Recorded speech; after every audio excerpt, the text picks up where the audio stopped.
The golden sun cast long shadows across the dusty town of Cottonwood Springs as Rosalind Calloway stumbled off the stagecoach, her ankle twisting beneath her.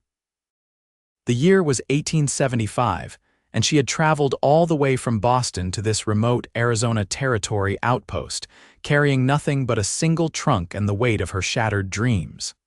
The jeers started almost immediately. "Look at that one," called a man lounging against the general store's porch. "Moves slower than molasses in January, city folk," another spat. "Useless out here." Rosalind steadied herself, gripping her trunk tightly. 22 years old and entirely alone, she had come west following her father's death, answering an advertisement to teach at the town's newly established school. She hadn't expected the journey to be easy, but neither had she expected the immediate ridicule. "Need some help there, miss." She turned to see a tall man with sun-bronzed skin and eyes the color of a summer storm. He stood beside a chestnut mare, removing his hat to reveal dark hair with a slight wave. Unlike the others, his expression held no mockery. "I can manage," Rosalind replied stiffly, attempting to lift her trunk. Her ankle throbbed in protest. "I'm Preston Lawson," he said, stepping forward anyway. "Town's cattle rancher, you must be the new schoolteacher." "Rosalind Calloway," she confirmed, reluctantly allowing him to take her trunk. "Thank you, Mr. Lawson. Most folks call me Prees," he offered with a smile that crinkled the corners of his eyes. "And you're welcome, Miss Calloway." As they walked toward the boarding house, Rosalind limping slightly, the whispers continued. "Too slow for frontier life," someone murmured. "She'll be headed back east before the month is out." Preston's jaw tightened, but he said nothing, his long strides automatically slowing to match her halting gait. The Widow Johnson's boarding house stood at the end of the town's main street, a two-story white clapboard structure with a wide porch. Mrs. Johnson herself, a stout woman with iron-gray hair, met them at the door, her sharp eyes taking in Rosalind's disheveled appearance. "You're late," she observed. "Expected you on yesterday's coach." "There was a delay in Tucson," Rosalind explained, heat rising to her cheeks. "The stagecoach broke an axle," Mrs. Johnson sniffed. "Well, you're here now. School starts Monday morning." She took a heavy key from her apron pocket. "Rooms upstairs, first on the right. Mr. Lawson, you can put the trunk in there." As they climbed the stairs, Rosalind's ankle protested with every step. Preston slowed his pace further, waiting patiently. "Don't mind the folks here," he said quietly. "They're just not used to new people. Especially ones from back east." Rosalind straightened her shoulders. "I didn't come all this way to be liked, Mr. Lawson. I came to teach." Preston chuckled, the sound warm and rich. "Well, that's good, because some of those youngsters aren't too likable themselves." The room was small but clean, with a narrow bed, a washstand, and a window overlooking the distant mountains. Preston set down her trunk and lingered in the doorway. "Town council meeting tomorrow night," he said. "You should come, let folks meet you proper." Rosalind hesitated, then nodded. "I'll be there." "Good." His eyes met hers. "And don't worry about being too slow, Miss Calloway. The best journeys are taken at the right pace." After he left, Rosalind sank onto the bed, massaging her aching ankle. She hadn't always been slow. Back in Boston, she had danced at society balls and raced her brother Thomas along the commons. But the fever that had taken her parents 2 years ago had left her with a weakened ankle and lungs that sometimes betrayed her. The town council meeting was held in the back room of Cottonwood Springs' only saloon. Rosalind arrived early, dressed in her best blue calico dress, her chestnut hair neatly pinned. The men eyed her with suspicion as she took a seat near the back. Preston arrived just as the meeting was called to order, nodding to her before taking his place at the table.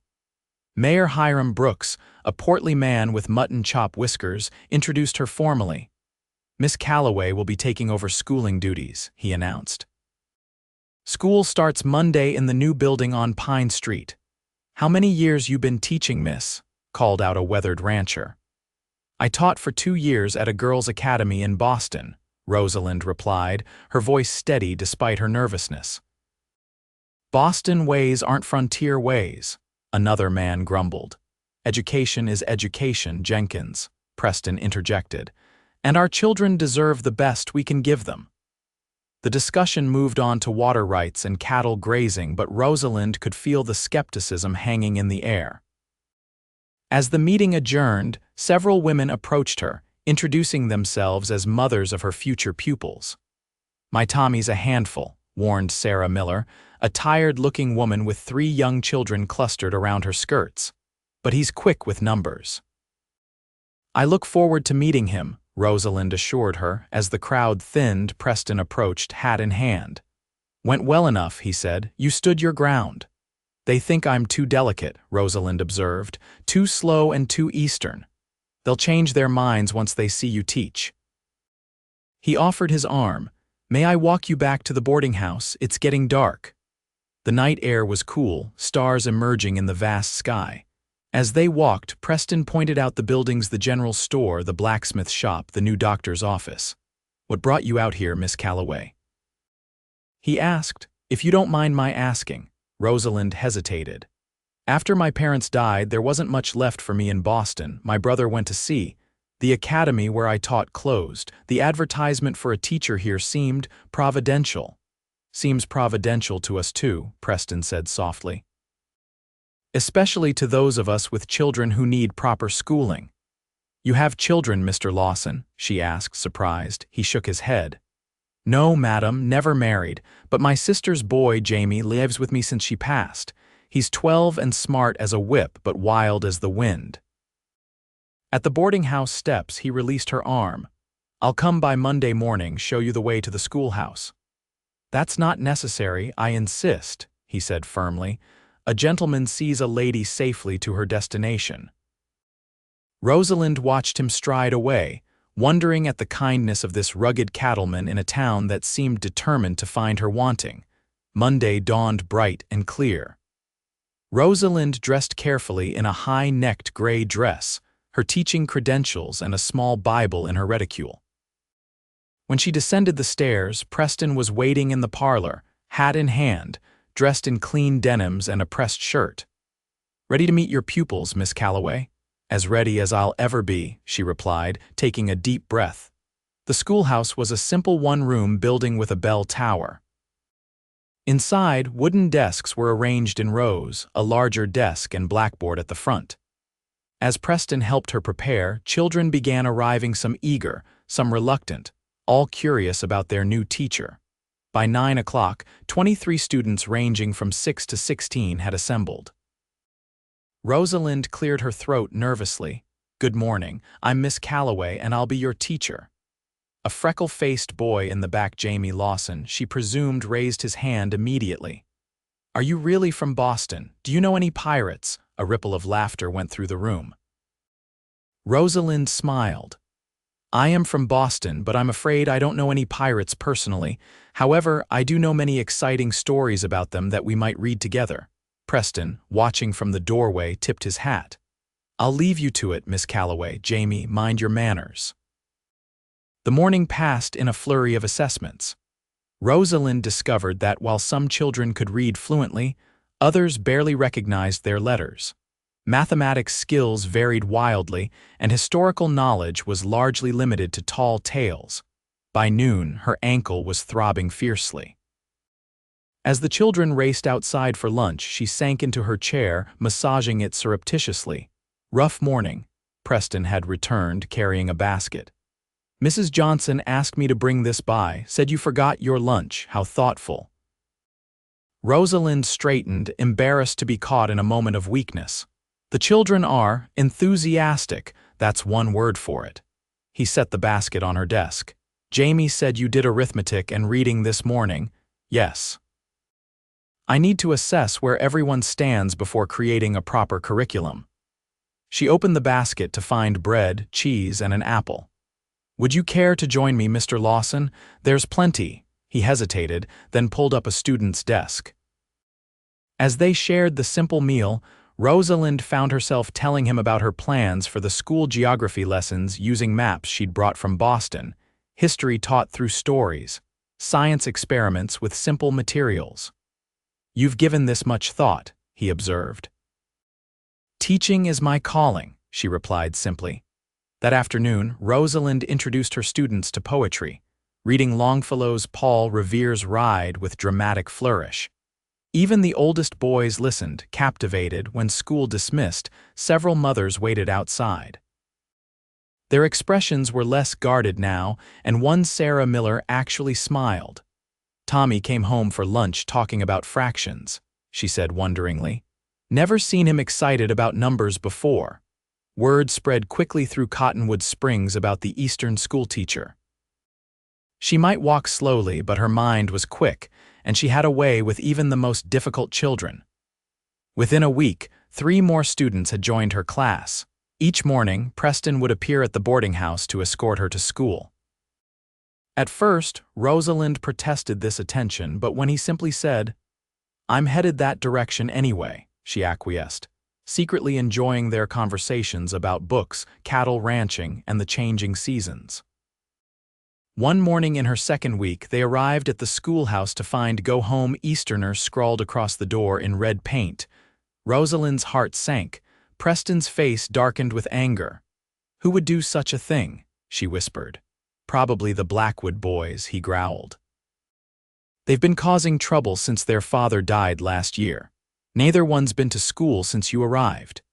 Using water from the well and his own handkerchief, Preston scrubbed at the paint while Rosalind prepared for the day inside, trying to hide how deeply the message had hurt her. At lunchtime, as the children played in the yard, Preston returned with the mayor and Sheriff Tom Davis. "Miss Calloway," Mayor Brooks said gravely, "we want you to know this behavior doesn't represent our town. The sheriff will investigate." "Thank you," she replied, touched by their concern.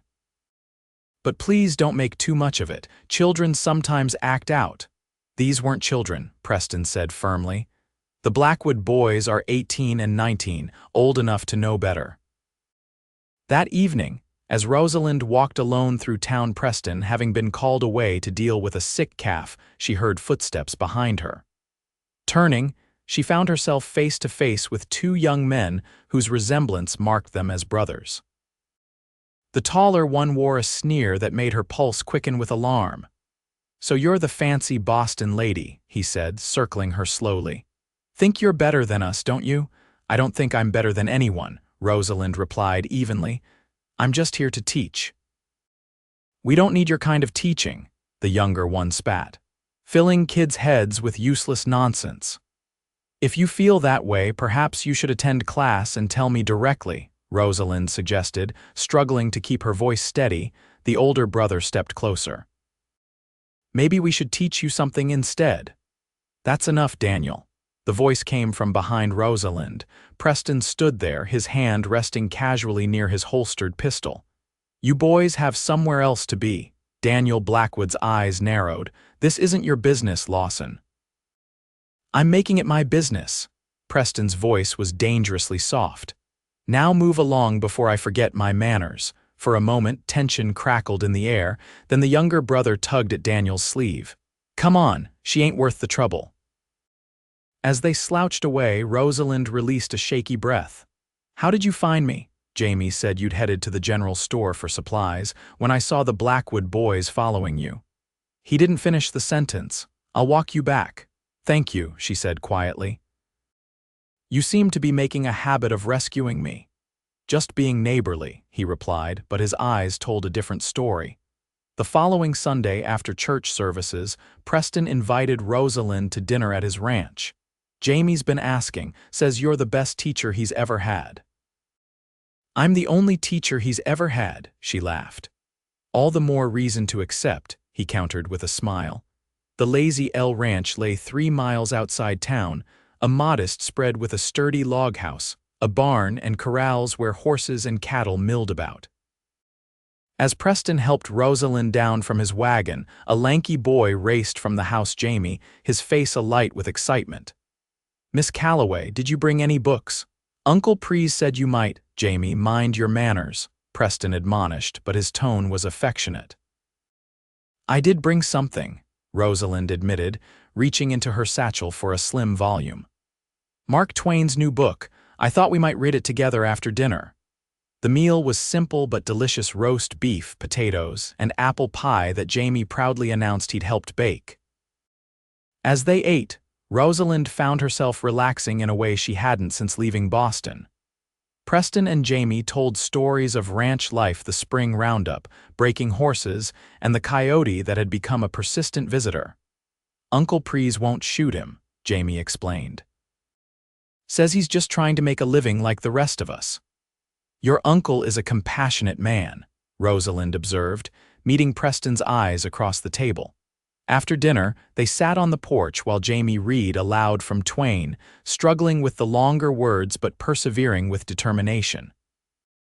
When the boy finally went inside to bed, Rosalind and Preston remained, watching as stars appeared in the darkening sky. "He's a fine boy," Rosalind said softly.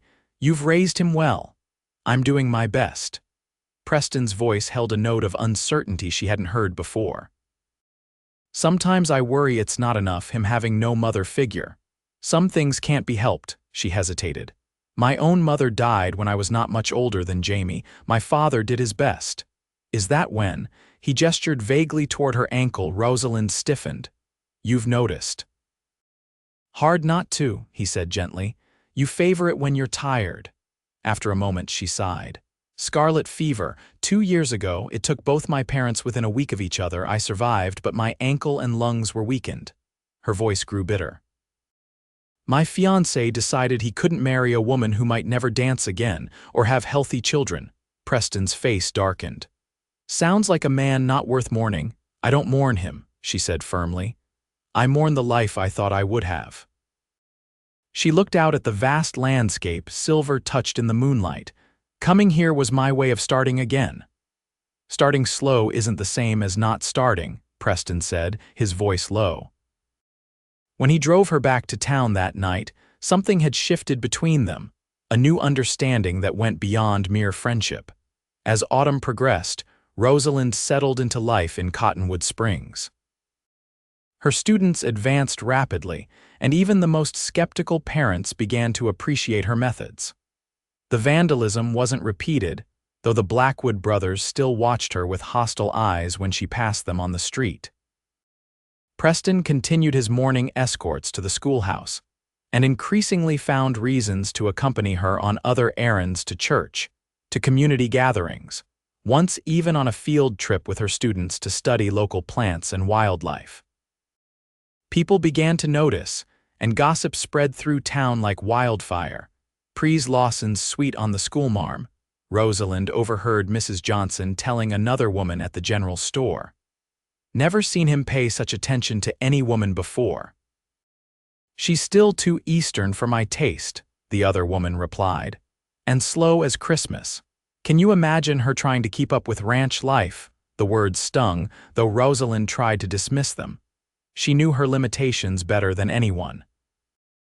A man like Preston, active, vital, responsible for a working ranch, deserved someone who could match his pace, not hold him back. In November, disaster struck. An early blizzard swept down from the mountains, catching many ranchers by surprise.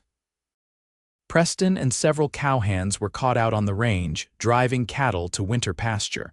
For 3 days, Rosalind taught her classes with one eye on the window, watching for any sign of riders.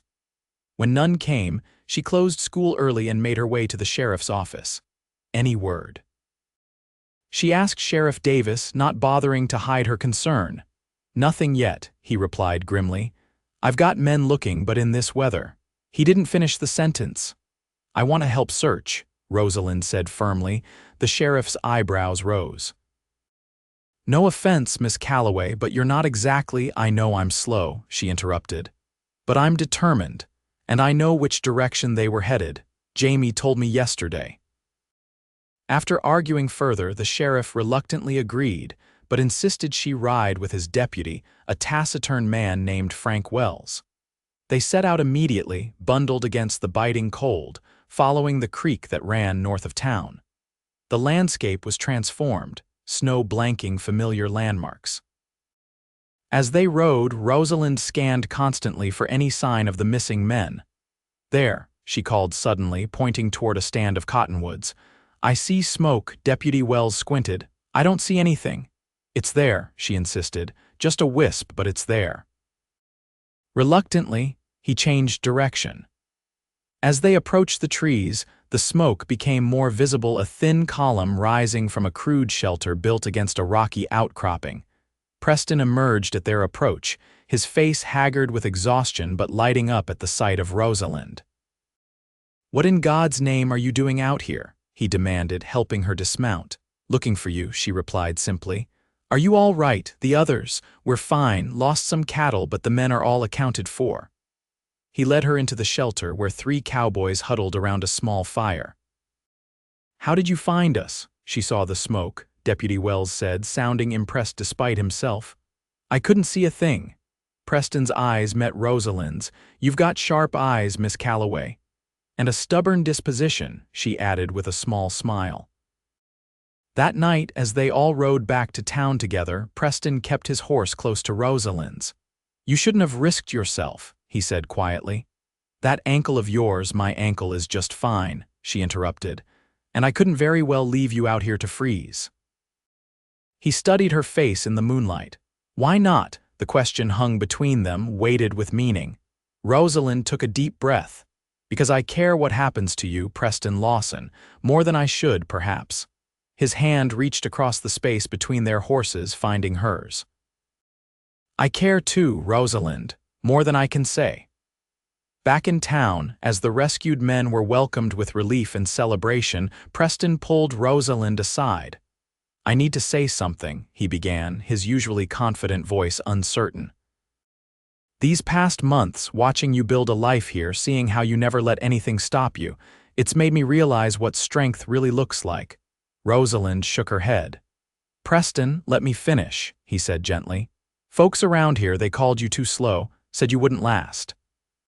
But you move at exactly the right pace, deliberate, thoughtful, seeing things others miss." His hand found hers again. "I'd match your steps forever, Rosalind Calloway, if you'd let me." The words took her breath away. "Are you saying I'm saying I love you? And I'm asking if you might consider loving me back." Tears filled her eyes. "I already do." Their courtship progressed through the winter months, becoming the town's favorite topic of conversation. Jamie was ecstatic, declaring it better than Christmas when Preston formally announced their engagement in February. Even Mrs. Johnson softened, telling Rosalind, "Never thought I'd see the day Lawson settled down. You must be something special." The Blackwood brothers remained the only dark cloud. Their resentment seemed to grow with Rosalind's increasing acceptance in the community, and Preston warned her never to be alone when they were nearby. In early April, as Rosalind was preparing her students for their spring examinations, Jamie burst into the schoolhouse during lunch recess, his face pale. "Miss Calloway, come quick. Uncle Prees is fighting with Daniel Blackwood." Heart pounding, Rosalind hurried outside, ordering the older students to watch the younger ones. She followed Jamie to the saloon, where a crowd had gathered. In the dusty street, Preston and Daniel Blackwood circled each other. Daniel's lip was already bleeding and Preston's shirt was torn. "Take it back," Preston growled, his usual good nature nowhere in evidence. Daniel spat blood. "Why, it's the truth. She's damaged goods, too slow for a real man."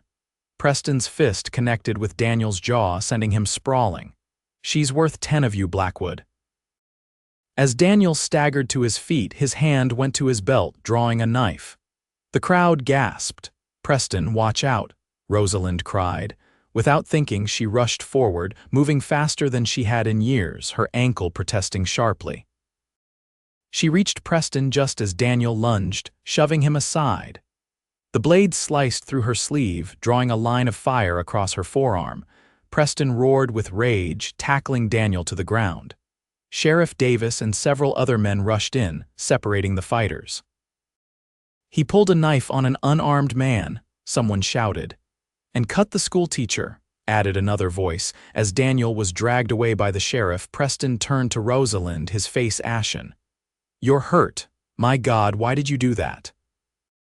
"I couldn't stand by and watch," she said, wincing as he examined the cut. "It's not deep." Preston's eyes were fierce. "You could have been killed. So could you?" He shook his head, something like wonder in his expression. "And you call yourself slow, doctor." Miller stitched the wound, declaring Rosalind lucky.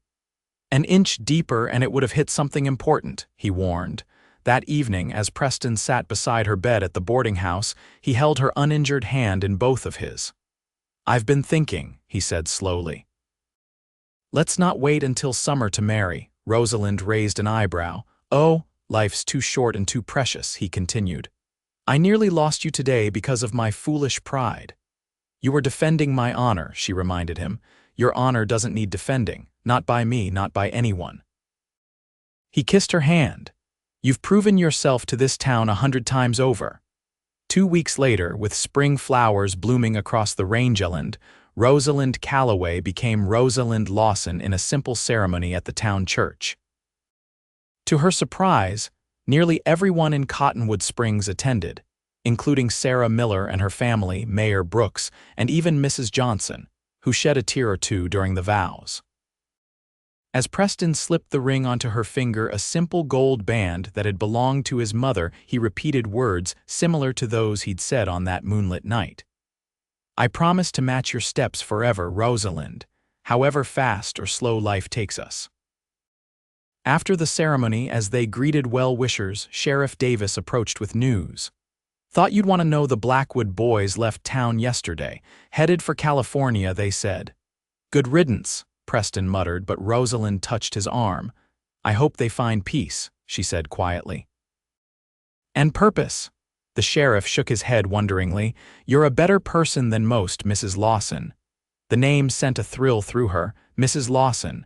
She was no longer the outsider, the Eastern schoolmarm too slow for frontier life. She was home. That night, as they stood on the porch of what was now their home at the Lazy L Ranch, Preston wrapped his arms around her from behind, both of them gazing up at the vast, star-filled sky. "Any regrets?" he asked softly. "Leaving Boston, coming to this dusty little town." Rosalind turned in his arms. "Not one," she said firmly. "Sometimes the longest journeys bring us exactly where we need to be, even if the journey is slow," he teased gently. "Especially then." She stood on tiptoe to kiss him. "It gives us time to see what really matters along the way." 5 years later, Rosalind sat on that same porch, watching as Preston taught their 3-year-old daughter, Elizabeth, to ride her first pony. Jamie, now 17 and nearly as tall as his uncle, stood nearby, ready to catch his little cousin if she slipped. Elizabeth's twin brother, Thomas, played in the dirt nearby, building elaborate roads for his wooden wagons. Both children had inherited their father's dark hair and their mother's thoughtful nature. Rosalind still taught at the school, though now only 3 days a week.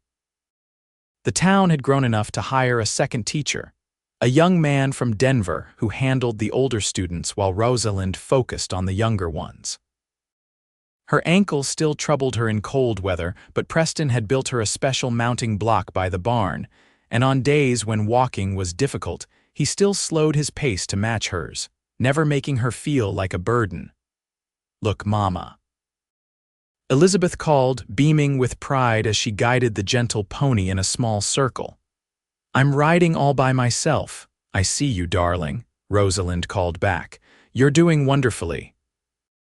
Preston looked up, meeting his wife's eyes across the yard, his smile as warm as the day he'd first helped her with her trunk. In that smile was everything love, partnership, the shared joy of watching their family grow. They had weathered much together drought years that threatened the ranch, a scarlet fever outbreak that Rosalind had helped Dr. Miller fight, the loss of Preston's favorite horse in a sudden summer storm. Through it all, they had moved forward together, sometimes quickly, sometimes slowly, always in step. As the sun began to set, casting long shadows across the land they both loved, Rosalind thought about how far she had come from that first day in Cottonwood Springs. The woman who had been mocked for being too slow had found her perfect pace, and the man who had promised to match her steps forever had kept his word in ways she could never have imagined. That night, after the children were asleep and Jamie had gone to a friend's house in town, Preston and Rosalind sat on their porch, a familiar ritual that had never lost its sweetness. "I got a letter from Sarah Miller today," Rosalind said, leaning her head against his shoulder. "Tommy's going to college in Denver next fall. She says it's all because of you encouraging him with his mathematics." Preston chuckled. "That boy was brilliant before I ever met him. All he needed was someone to see it." He turned to look at her. "Just like someone once saw past my rough edges and decided I might be worth keeping." "Best decision I ever made," she said softly. As the stars emerged overhead, Preston took her hand, his thumb tracing the wedding band that had not left her finger in 5 years. "Remember what you said on our wedding day about the longest journeys?" Rosalind nodded. "That they bring us exactly where we need to be." "I've been thinking about that," he said slowly. "And I realized something. The journey never really ends, does it? Every day with you, with our children, with this life we've built, it's still unfolding." "Step by step," Rosalind agreed, "and I wouldn't have it any other way." He kissed her then, tenderly. "Slow or fast, easy or hard, as long as we're walking it together." In the distance, a coyote called, perhaps the same one that had prowled their property all those years ago, or maybe one of its descendants. The sound floated across the rangeland, wild and free, a reminder of the untamed spirit that had drawn them both to this place. Rosalind closed her eyes, savoring the moment, the solid warmth of her husband beside her, the knowledge that their children slept safely inside, the life they had built against all odds. The Eastern schoolteacher, too slow for frontier life, had found her home, her purpose, and the love that had been waiting for her all along. And as the night deepened around them, stars wheeling overhead in their ancient dance, Rosalind and Preston Lawson continued their own dance, a perfect partnership of matched steps that would carry them forward, together, into whatever tomorrow might bring.